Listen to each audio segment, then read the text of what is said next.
I'm afraid we've got a few more warm days to endure before we get a little bit of a break. Right now, Bentonville, mostly cloudy skies. You can see a break or two here and there. Current temperature at the airport in Bentonville, 88 degrees. Here's that Fayetteville Square. Looks like they've got it mostly cleaned up as things have winded down area-wide. 87 currently there. Fort Smith still, though, holding on into the 90s, currently at 93 degrees.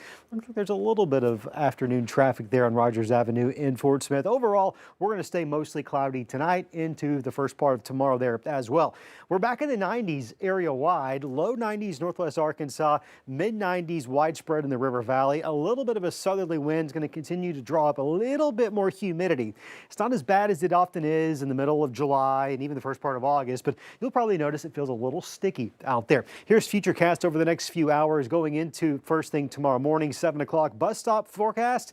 Yeah, it's going to be comfortable, 60s and 70s out there, partly cloudy skies. We'll watch for a few pop-up showers late in the afternoon. You can see these are going to be few and far between, but there's probably going to be a little bit more of them tomorrow than there were out there today. A typical summer-like pattern where you get some of these very hit or miss showers. Not everyone sees rain, to be very clear on that. There are going to be better opportunities going into the next several days. You can see the changes coming. They're gradual. Here's those low 90s through at least the middle part of the week, but by Thursday, Friday, certainly into the upcoming weekend, Northwest Arkansas is going to be trending down into the 80s. Now, normal for this time of the year, just for some context, in Northwest Arkansas is 82-degree high temperatures. Tomorrow we're 10 degrees above that, but certainly by the upcoming weekend we're going to be a little bit closer there.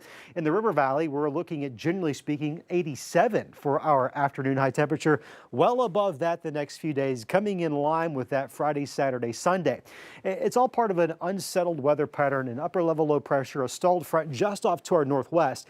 Being stalled means it's not going to move a lot, and that's going to be a focal point for additional, almost daily chances of some scattered showers and thunderstorms. While not everyone's going to see rain all day, every day this week, you're probably going to see at least a little bit of rain at some point this week. Wednesday night into Thursday, Friday, that's going to be the best window as that system's starting to nudge its way a little bit closer to us. I showed you this map last night, and you'll notice today it looks a little bit different. Rain projections have increased just a bit for us. Right now, I would say a good safe bet for a lot of us over the next 7 days is up to about a ½ inch. I do think there's going to be some localized areas here and there wherever those heaviest thunderstorms set up, which is often something that happens in a really localized fashion, may actually end up getting us closer to that 1 inch mark. Here's a look at your 7-day forecast showing a busy forecast there. Really want to watch Wednesday night into Thursday and again on Friday as that upper level low starts to push away.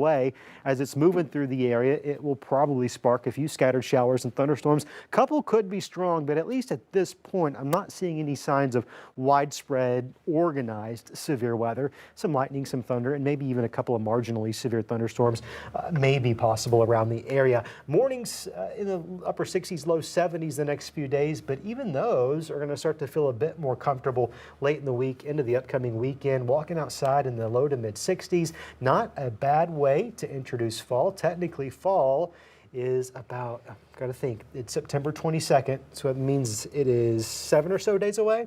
I'm doing quick math on my feet, and probably shouldn't be doing that. September 22nd, though, and it does look like we're going to feel a little bit closer to fall. Excited to see those leaves start changing. It obviously takes a longer time here, but, you know, we start to see little glimpses of fall here and there soon. You're exactly right. I'm doing some research. I'll just let the cat out of the bag here of what kind of fall foliage could we expect. Okay.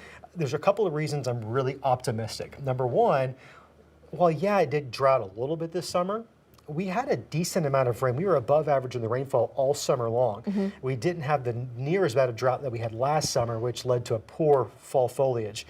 I think we're trending in a pretty good direction. We need some cool overnight periods and a lot of sunshine in the afternoon. That's what we need between now and peak foliage time. We'll have more on that in the coming days. Oh, I'm excited for it. Just scratching the surface. Yeah.